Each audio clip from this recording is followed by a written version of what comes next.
What up? What's up, everybody? Big Cheds, I'm happy to be here. And thank you for hanging out with me. Thank you for joining me for another quick market update. This is going to go into the quick market update series on YouTube. I'm at Cheds Trading. Watch the Masterclass tutorials. Watch the Trading Wisdom videos. Soak up all that content. Of course, I'm on Bitcoin Live, where I do a twice a week full market report. Check that out. I'm Big Cheds on Twitter.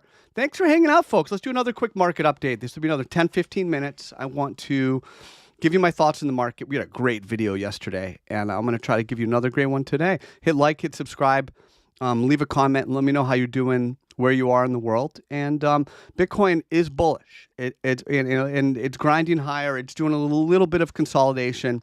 And you'd have to say the way it's been consolidating is encouraging.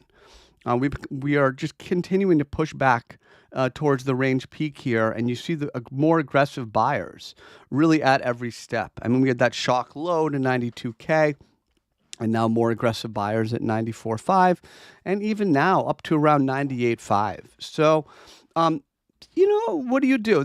What do? Do you draw a target? I mean, where's it going? For me personally, I don't think there's that much value in just adding a target. Like, what's the point in saying, I think it's going here? Okay, well, you look left, there's nothing. There's no price history. The whole point of technical analysis is that you're analyzing a trend, and you're looking at the price history, where support and demand should be, and all that stuff. So the thing with targets, they're very much of limited value, very much of limited value. So what do? Well, you want to follow the trend. You want to listen to the price as it is forming levels. So we can go from the bottom of this channel, which would be where the shock low hit, 91.5, 92K zone. We have the rising demand structure now, right around 94.5K. You have what once was the range peak, 98.5. And you've got these levels to watch for momentum as the price grinds higher, right? So you have a couple things that are important. You have the key, these are local levels, right? The most recent price action. And we're low time frame here, this 4 hour. You have the levels marked out, and then you have that in the context of being above the rising MA 200. So you know it's an uptrend. So you're kind of marking out the levels in the kind of environment it's in. You're noting the environment, and then you're saying, okay, I'm going to buy dips at each of these levels and managing my risk level to level, but I'm a bull. I want a dip, right? And Bitcoin has done that as it's consolidated. It's given you so many nice entries along the way. This is a really simple one, simple classical charting, the spring, right? The false breakdown and retest and momentum. And even just, I missed it. Okay, lower high break. Boom, right? Million ways to do it. You're never really too late in this type of a trend that will continue to reward dip buyers, right? The strongest trends have to pause and consolidate, or else they won't be able to continue. They'll fizzle out, boom. And when you think about the idea, you have a lot of things that when they shoot straight up, when they attempt to consolidate, there's no support. They just kind of go straight through. But if you move up and pause, move up and pause, move up, pause maybe, and then now you've come back, you have something to test, you have these major levels. So when the price grinds higher in the fashion that Bitcoin has been, it gives just the ability to continue with the trend, because you are constantly on the lower time frames, the 4 hour, 1 hour, even resetting oscillators, all these bounded oscillators, like, for most people use like the RSI, the relative strength index. And so, that's a bounded oscillator, right? Fixed limit. What's just interesting also, maybe I'll just kind of riff on this for a minute more, and then I'll check on Ethereum, and I'll check in the chat. And again, it's great to have you folks. Please hit sub if you're not already subbing. Is there a bearish divergence with OBV, the on-balance volume? Okay, so let's say there was. We'll draw it, and we're roughly going to take this peak, and then we're going to draw it that way. I didn't use the wick or the body. It's not about that. You're drawing the trend. The whole point of a trend line or any kind of a line like that is to kind of capture the movement. And then you'd say, all right, well, what is the price doing? Okay, price is doing that, okay? That's going to be, that's a mild divergence at that point, right? Very mild, okay? Fine, but you also have, what do you also have? The same line. Let's draw from, let's say, the low of that candle. Let's take the lows, Okay. Well, let's be even more conservative. Let's take the low of this candle. All right. What's our bullish divergence, right? Our bullish divergence is from here, the lower lows in the RSI.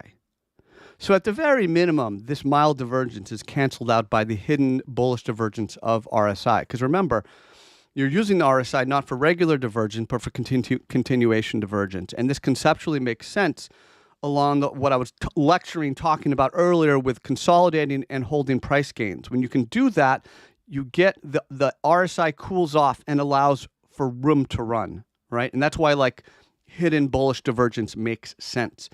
Even though you have a mild, very mild divergence in the OBV, more broadly speaking, the OBV matches the trend, which is what you want the on-balance volume to do. So that's that, right? Ethereum, can it break 40.50? We'll see. Ethereum versus Bitcoin. Weak, likely to continue to be weak versus Bitcoin. So let me check in with the chat room, see how everybody is doing on this fine Saturday. Hope everybody's doing good. I'll be back on Monday, right? Because tomorrow's Sunday. I do the in-depth market report, Bitcoin Live tomorrow. What's up, Indy, Stefanos, Martin, Evil Twin, a bunch of folks. It's great to see you folks. If I didn't call your name, I'll try to respond to the comment or just whatnot. But let's see here. If you have any questions, I'll try to answer them, and especially if they have potential for educational potential, something interesting to talk about. So let's see here. What about Sol? Sure, let's look at Sol. That's a good one. So let's take a look at Sol. I know a lot of people are interested. It's still generally been quite bullish, and a patient bull was rewarded on this throwback or the retest, of the March highs. I think if we go to the weekly chart here, you see just the strength of this trend. The price distance to the rising MA200, the move consolidate, advance, retest, and grind. So starting to continue, it's really stair-stepping here in the weekly. All of these drops back into the demand zone should be buy the dip because of the nature of the trend. Again, we're looking to buy the dip in an uptrend as a long trader. It's had a little bit, pretty deep consolidation, but this is good. This resets everything. I could just guess the RSI is probably like 60. Let's see, way lower than I thought, 45, which is really good, right? So you have an RSI of 45 with the price now at like 215, right? And this is a recent breakout. So that now, again, you have all this room to run right now. So this is still a really nice looking chart in my view. Matt says, what's up, Cheds? Thank you. Appreciate you. Let's see. What about Link? Yeah, Link's, what's up, Evil Twin? Link's been strong, and it's actually been a relative strength participant. It came into play on the break of 21. Nice initial advance, a little bit of a roll over, but really almost a perfect throwback or a retest of that breakout level for Link, right around 21. I like this chart. This looks bullish to me. Let's step back a little bit in the weekly.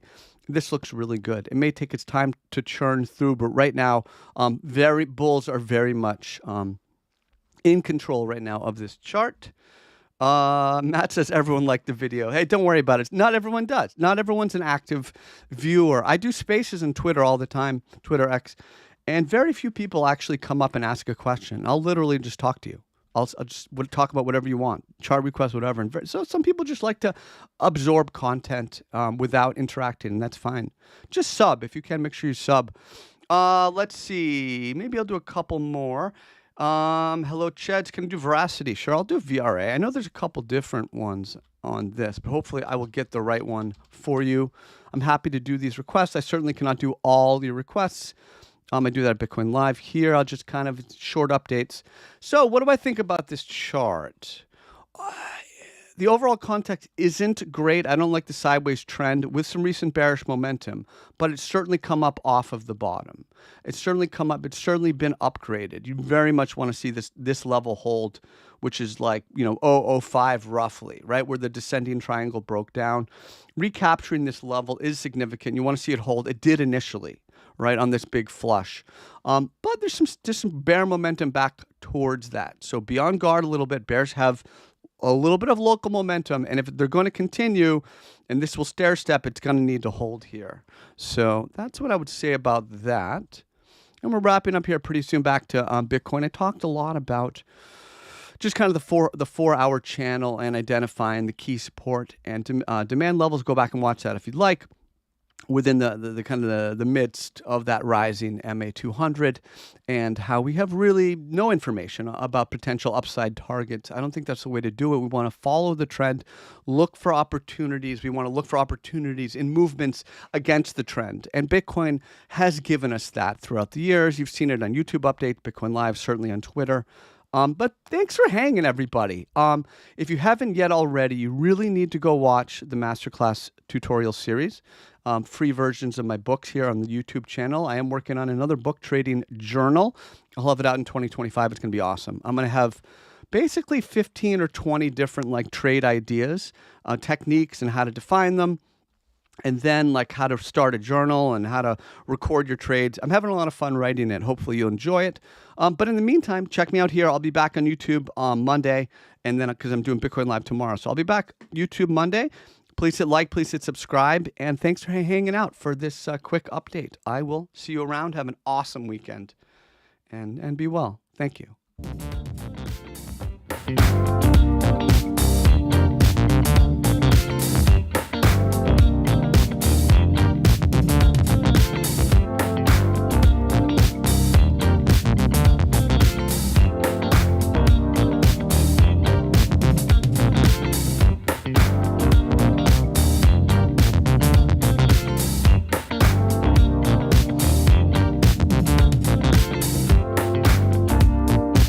Take care, everybody. Take care.